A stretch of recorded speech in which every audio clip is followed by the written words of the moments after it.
Assalamualaikum warahmatullahi wabarakatuh. Yang terhormat Bapak Ali Nur Rafiq selaku dosen mata kuliah Qawaid Fiqhiyah. Dan perkenalkan, nama saya Eva Puspitasari dari Prodi Perbankan Syariah kelas C dengan NIM 22402093.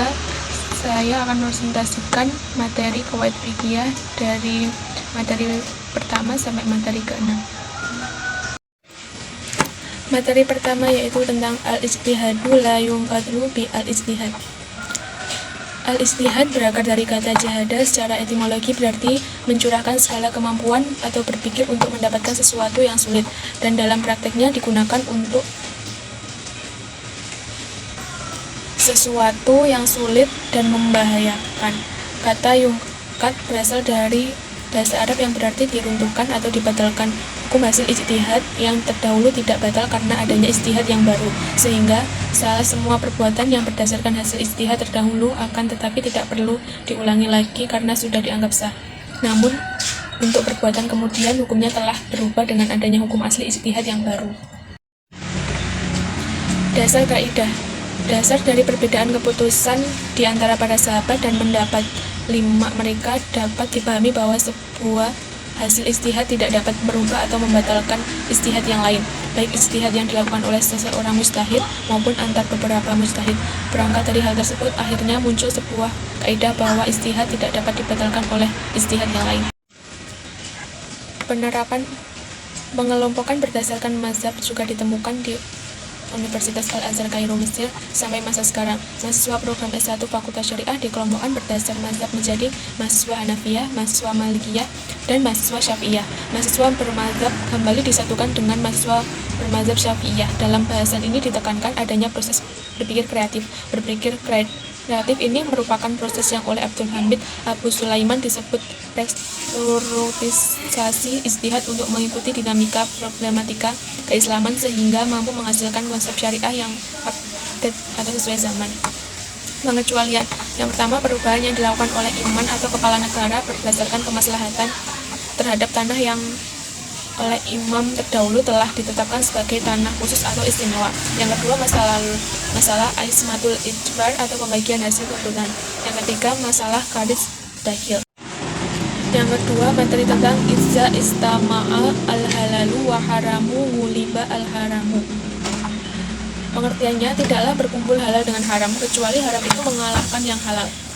Maksudnya ialah, jika dalam satu kasus ditemukan pergumulan antara halal dan haram, maka yang harus diutamakan adalah yang haram. Sekalipun dalam realitas hidup bermasyarakat, bercampurnya kedua hal tersebut sulit untuk dihindari, baik dalam konstruksi peribadatan maupun bertransaksi. Jika dalam satu objek terdapat dua hukum, yaitu halal dan haram, maka yang harus dihindari terlebih dahulu adalah yang haram, agar tidak sampai terjerumus pada kesesatan dan dosa. Sebab unsur haram pasti lebih dominan pada saat terjadi percampuran. Hukum haram selalu menjadi unsur yang lebih dimenangkan daripada yang halal. Penerapannya, yang pertama, apabila terdapat dua bejana pertama berisi daging bangkai dan bejana kedua berisi daging binatang sembelihan atau musaka. Sementara kita tidak mengetahui di mana yang berisi daging sembelihan dan di mana yang berisi bangkai. Dalam kondisi demikian, kita tidak boleh mengambil salah satunya hanya dengan alasan di antara daging itu terdapat daging yang halal. Sebab saat terjadi percampuran antar unsur halal atau daging disembelihan dengan unsur haram atau daging bangkai, maka ketentuan hukum yang mendominasi adalah pada unsur yang haram. Yang kedua, anak binatang yang lahir dari proses pembauran antara induk atau jantan betina yang dagingnya halal dimakan dengan induk lain yang dagingnya haram dimakan. Anak binatang hasil pembaruan itu dihukumi haram karena salah satu induknya adalah binatang yang haram. Hal ini disebabkan karena sisi keharamannya harus lebih dikedepankan daripada sisi kehalalannya. Pengecualiannya, yang pertama, kasus kebolehan berijtihad untuk menentukan status hukum bejana atau tempat atau pakaian yang suci dengan yang najis. Yang kedua, kasus binatang buruan yang mati karena terkena anak panah atau alat berburu lainnya. Dalam hal ini ditemukan adanya dua titik tekan yang saling berlawanan. Yang ketiga, kasus kebolehan melakukan transaksi bisnis dengan orang yang kebanyakan harta haram, tetapi nilai nominal keduanya tidak bisa diketahui dengan pasti. Yang keempat, kasus hukum menerima pemberian pemerintah yang belum diketahui secara jelas bahwa kebanyakan uangnya haram. Materi yang ketiga yaitu al-itsaru bil qurabi makruhun. Pengertian dan dasar hukumnya. Kata al-itsar berarti bersikap mendahulukan kepentingan orang lain daripada diri sendiri.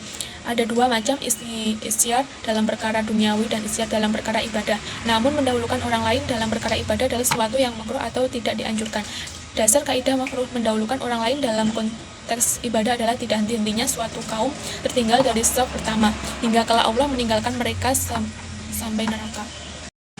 Contoh penerapan yang pertama, menyuruh orang lain menempati shaf di depannya dalam sholat. Yang kedua, wudhu bila kita hanya memiliki air yang hanya cukup untuk wudhu satu orang dan kita memerlukannya untuk melaksanakan sholat sunnah.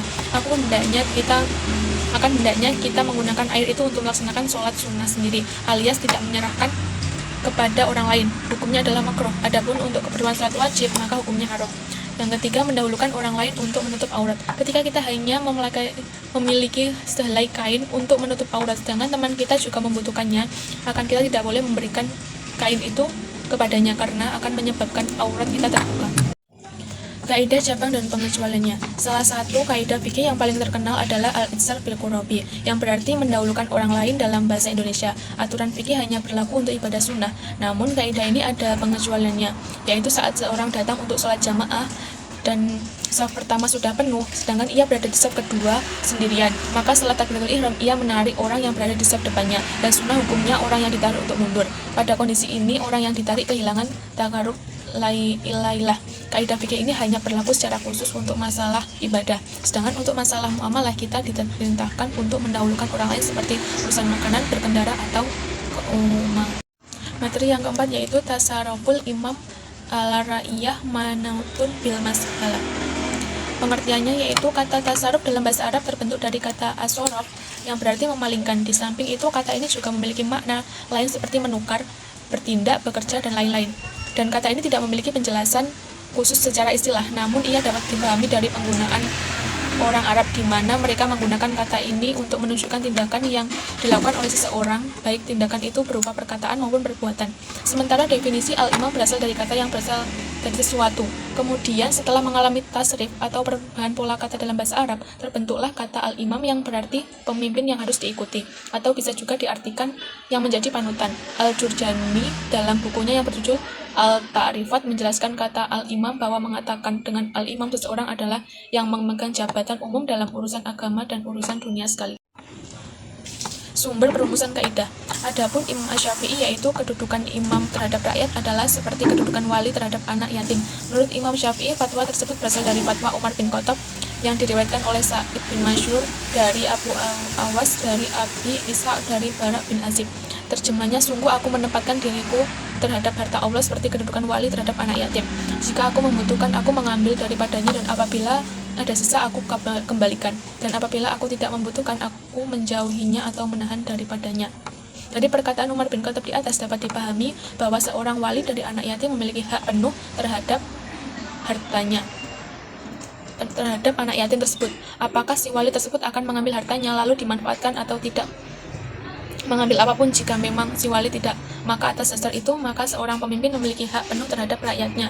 Maka seorang pemimpin memiliki kewajiban membawa rakyat kepada perdamaian dan dalam memerintah dengan mengedepankan kemaslahatan.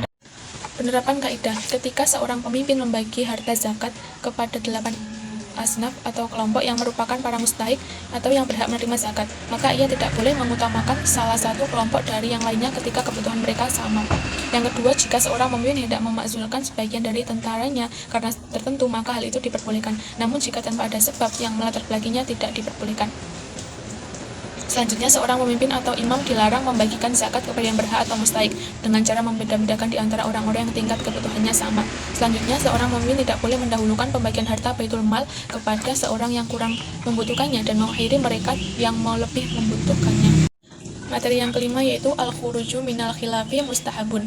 Pengertiannya, yang dimaksud dengan al-khuruj min al-khilaf adalah mengambil sikap kehati-hatian dalam hukum syara dengan berpedoman kepada satu pendapat dan meninggalkan pendapat lain yang kiranya tidak menentangi pendapat yang ditinggal, baik dengan mengerjakan persoalan yang terjadi perbedaan pendapat ulama dalam menetapkan keharusannya maupun meninggalkan perbuatan yang terjadi perbedaan pendapat ulama dalam menetapkan keharamannya. Dihukumi sunnah perbuatan ini karena orang yang menjaga khilafiyah termasuk orang yang menolong persatuan umat dan mencegah terjadinya perbedaan yang merupakan sumber perpecahan.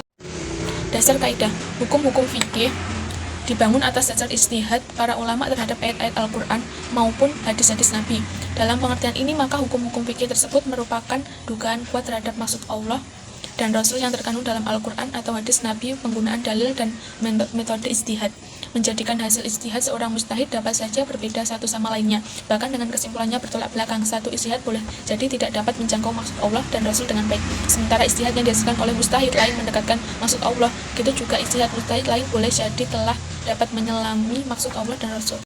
Penerapan kaidah Al-Khuruj min Al-Khilafi oleh sebagian penulis dinyatakan sebagai kaidah khusus, yaitu kaidah-kaidah yang berlaku hanya dalam cabang fikih tertentu yang dalam hal ini adalah siyasah. Meskipun demikian, dalam prakteknya terlihat bahwa kaidah ini juga diterapkan dalam hampir semua bidang fikih di mana terdapat perbedaan pendapat para ulama dalam menarik kesimpulan istinbat hukum. Oleh karena itu, kaidah ini tidak dapat dinyatakan secara ketat sebagai kaidah khusus bidang siyasah. Materi yang terakhir yaitu al-muta'addi afdhalu minal qasiri. Pengertiannya yaitu pada kaidah al-muta'addi afdhalu minal qasiri atau amal yang memiliki manfaat umum lebih utama daripada amal yang manfaatnya hanya terbatas. Suatu perbuatan yang dapat menghasilkan kemanfaatan yang dapat mencakup kepada orang lain lebih utama daripada perbuatan yang manfaatnya hanya dapat dirasakan oleh dirinya sendiri.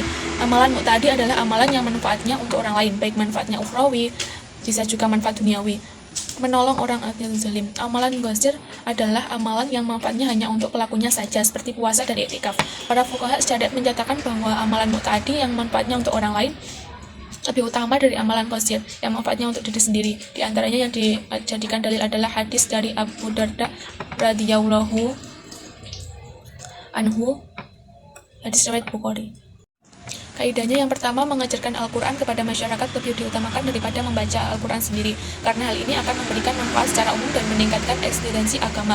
Yang kedua, berdakwah di suatu lembaga atau majelis umum lebih diutamakan daripada harus mengajarkan Islam secara personal, karena hal itu akan menimbulkan adanya pengecualian kaidah. Yang pertama, kaidah darurat. Keadaan darurat. Dalam situasi darurat atau bencana, tindakan yang terbatas pada satu kelompok kecil orang dapat dianggap lebih penting daripada tindakan yang menguntungkan banyak orang. Contohnya dalam situasi bencana alam, memberikan bantuan medis dan makanan pada orang yang terdampak mungkin lebih penting daripada menyediakan bantuan yang dapat memberikan manfaat pada lebih banyak orang. Yang kedua, keadilan. Dalam situasi di mana ada ketidakadilan yang harus diperbaiki, tindakan yang terbatas pada satu kelompok kecil orang dapat dianggap lebih penting daripada tindakan yang memberikan manfaat pada lebih banyak orang. Contohnya pada kelompok memberikan bantuan finansial pada kelompok orang yang kurang mampu. Yang ketiga, keselamatan. Dalam situasi yang melibatkan risiko keselamatan, tindakan yang terbatas pada suatu kelompok kecil orang dapat dianggap lebih penting daripada tindakan yang memberikan manfaat pada lebih banyak orang. Contohnya dalam situasi keamanan nasional, mengambil tindakan untuk melindungi sekelompok kecil orang dan ancaman dapat dianggap lebih penting daripada tindakan yang menguntungkan lebih banyak orang.